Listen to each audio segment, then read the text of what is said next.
All right, guys, I just want to welcome back to the Everything College Football Podcast. Today, me and Nick will be looking at the Las Vegas Bowl.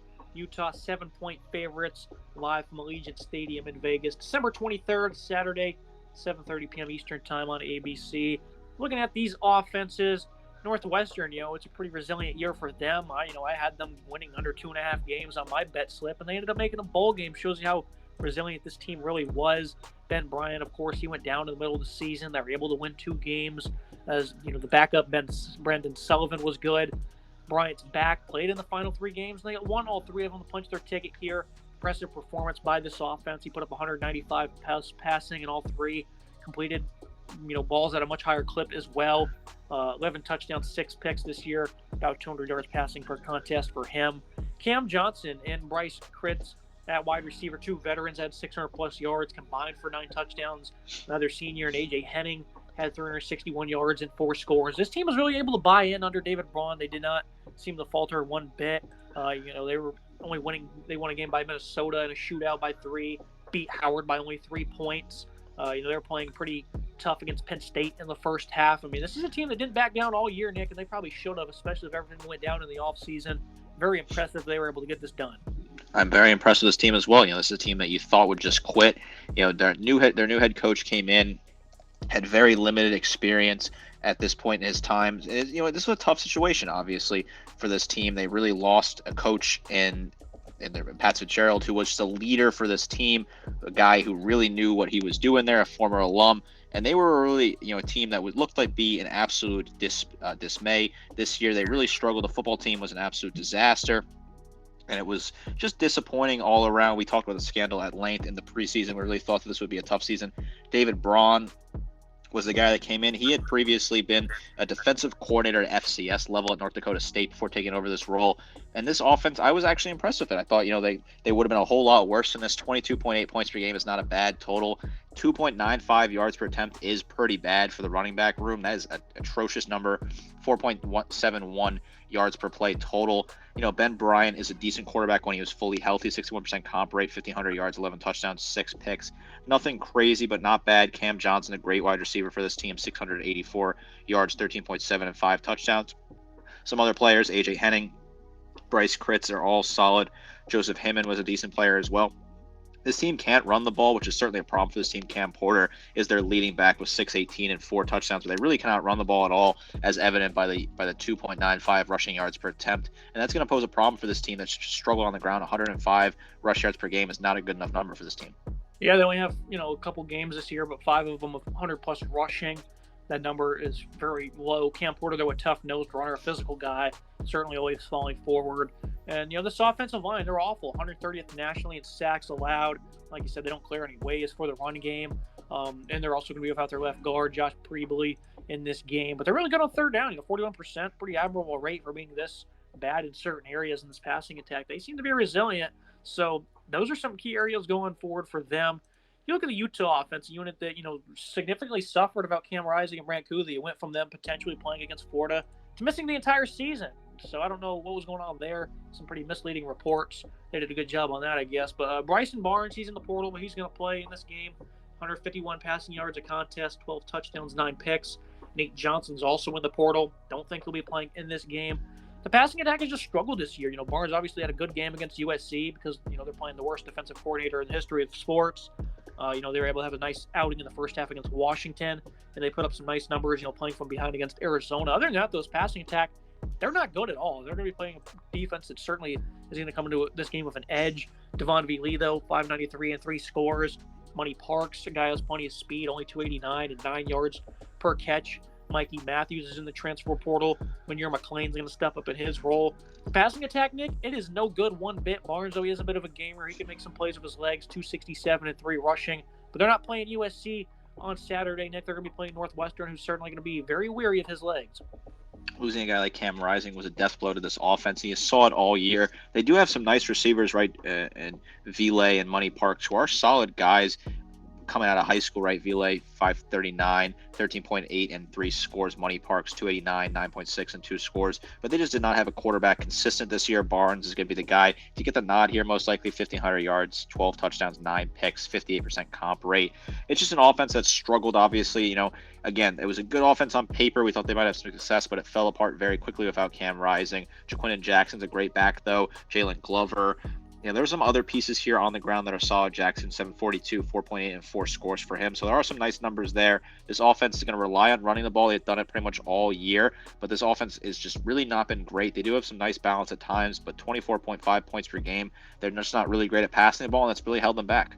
Yeah, this running game's, built on physicality. Jaquindon Jackson, his best games really came against poor opponents. He's been really beat up this season, though, so I know a couple weeks off is certainly going to benefit him. He still ended up playing 11 games, 742 and 4 touchdowns. He's a great downhill runner. Jalen Glover, 513 and 2 scores. Sayoni Vaki, whenever they've gotten him involved, he's been great.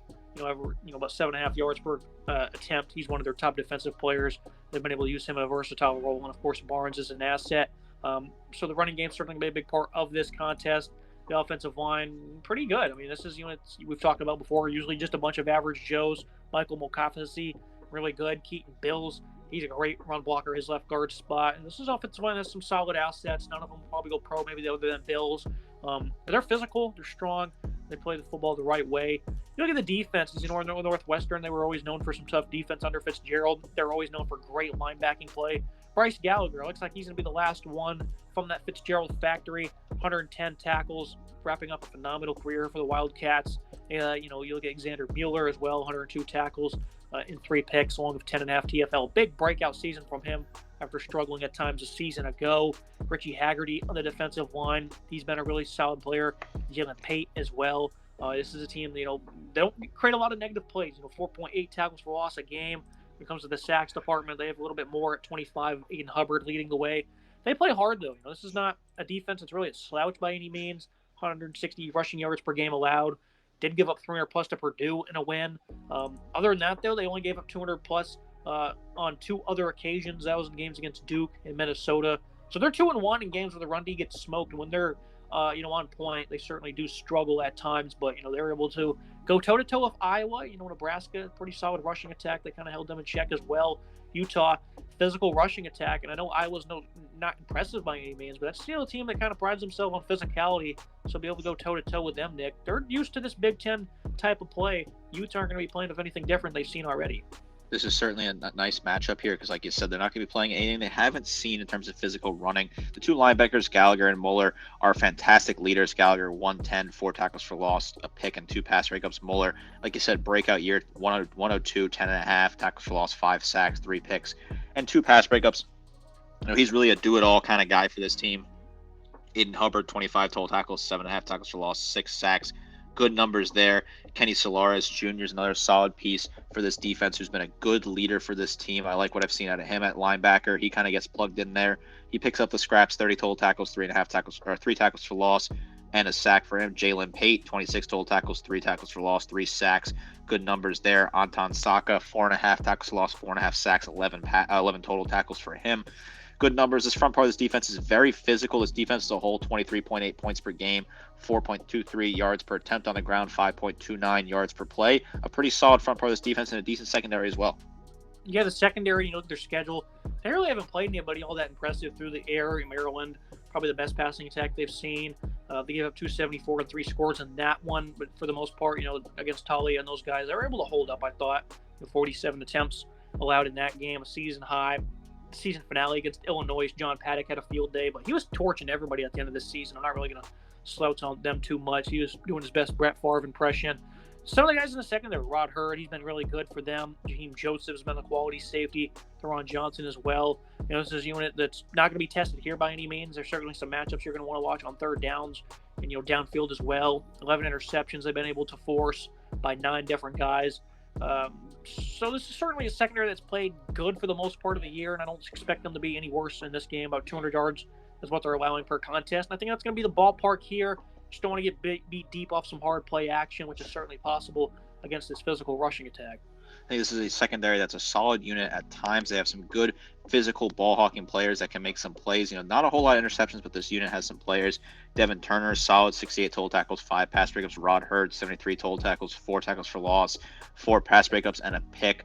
Theron Johnson, 33 total tackles, 5 pass breakups. There are some nice production potential here from the secondary. As a whole, this defense is a solid unit, good Northwestern physical defense.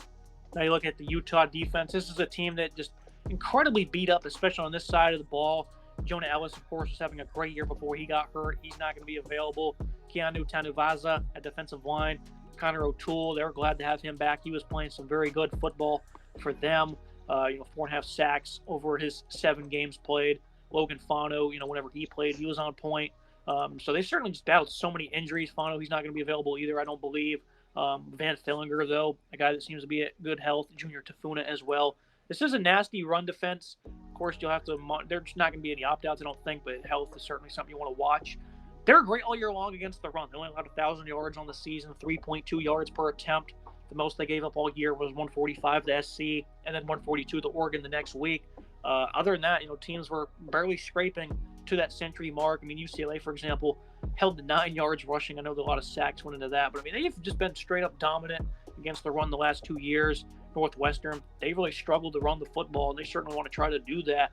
They're not going to be able to here. This defensive line against this O-line, they're absolutely going to feast, Nick. It's going to be a no contest. This is certainly a fantastic defensive line for this Utah defense. This is a unit that has had some success this year. Really, when you look at this team, it's been the defense that has been the key for this team. The offense just has not really existed for this team. Some really talented players. Van Filliger hasn't had a great season with 27 total tackles, 4 tackles for loss, 2.5 sacks. Jonah Ellis, 37 total tackles, 16 tackles for loss, 12 sacks for him. He's a great player coming off of that right edge. I think he's a really solid prospect for this team. Kieran Reed, 59 total tackles, 4 pass breakups, and a pick for him. They're good rotational pieces here. They move guys in and out. They're big physical players. Junior Tafolu as well is another good player for this team, who hasn't had the best season, but he's still a physical beast. Like you said, this team has been really good against the run at 84 yards per game on the ground. I expect them to have a similarly strong game against this Northwestern offense. Yeah, a Stanford transfer they picked up, Luvani Dumani, and this guy ended up being a big part of this football team due to those injuries. Ended up as the season-leading tackle over 75. Kieran Reed's a great linebacker, of course. This is certainly a defense that has plenty of physicality, and they're well coached up there. They're front 6/7. Top corner, Travis Broughton. He's not going to play, I don't think. He's in the transfer portal. Guys like Teo Johnson, Miles Battle are going to look to them to step up. This is secondary themselves. Have not been bad. 224 yards per contest, 8 picks to 15 touchdowns. End of the year, though, especially in the second half, they didn't look all that great. Williams and Nick certainly did their thing. Didn't blow them up by any means. Gave up 300 plus to Washington and Arizona, where they got dominated. And then Colorado, Shedder Sanders was highly efficient in that game. So the secondary certainly hasn't had some of their better games as of late, especially in the second half of the season. But I don't think Northwestern here, even though they've been a pretty resilient, solidly productive passing attack, they're not going to be in for too much of a good game. Maya Vaughn's really going to have to step up, especially if that top corner isn't playing for them. Cole Bishop, of course, a phenomenal player. His safety spot, 60 tackles, 6.5 TFL, and 6 plays on the ball. This is secondary, I think, is certainly going to be in for a big opportunity here, especially if their pass rush is able to cook.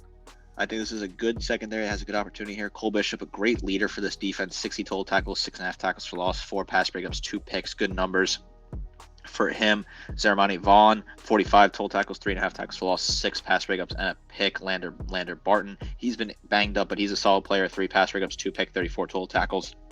I like the secondary a lot. They're a good unit. 15 touchdowns given up to 8 interceptions. Not a bad ratio at all. They're in for a good matchup here against this Northwestern offense.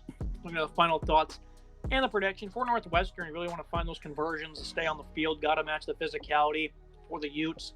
Just stop the run and get Barnes comfortable, get him outside the pocket where he can make some plays. Overall, I think that Northwestern's defense, they're going to show up in this game. I think it's a pretty good matchup for them. But I think it's really going to be hard for their offense to manufacture anything. So I'm going to take Utah to cover 24-14, low-scoring affair. I think Utah will have just a smidge more success that puts them on the scoreboard more often than the Wildcats. But, considering how good they've been, really, especially on this 3-game winning streak, this game means everything to them. I think they're going to be certainly motivated. Whittingham, though, in bowl games, his teams are always ready to play. So I think that's something you got to note. I think, again, the Wildcats, they're going to want this one more. But the Utes, they're not going to slouch by any means. And I think, even though Northwestern, they're on this highly impressive run here, winning 4 of the last 5 to get here. The final 2 months were just really good from this football team. They're going to be outmatched here by a more physical opponent that's really just going to destroy their offensive line. Northwestern team that was left for dead after winning 1 game last year, had a great season, really turned it around. I'm very impressed with what the Wildcats were able to do, given the circumstances and the off-field drama that happened in the preseason. This team, though, is a hard-fighting team, and I'm very impressed. I think this Utah team wants this more. Like you said, Winningham, he's been around forever. He likes to win bowl games. He still values them. Some of these old-school head coaches still really value bowl games, and he wants to get the job done and win this game, and I don't blame him, certainly. I think Barnes getting comfortable will be a way to succeed for this team. I have a 28-10 score line here. I like the Utes in this one. I think they're just a more physical team that's better equipped for this game. They should travel well as well to Las Vegas. I think they should have a pretty good fan base out there. It's not that bad of a flight from Salt Lake City to Las Vegas. They should have a good crowd there. This is a good matchup for them. I think Utah's in a great spot here. The Utes have lost 3 straight bowl games, including 2 Rose Bowls. That's something actually 4 straight, that is. And, he had won, 6 in a row up until that point. So that's not very vindictive of how much he cares about these bowl games. I think Whittingham's still up for him. They've just been on the wrong side of the stick, especially in those Rose Bowl games. So they're going to play hard, and they're going to get this one done to end that uncharacteristic streak. That's me for this episode. Make sure you guys like, comment, subscribe. See you next time.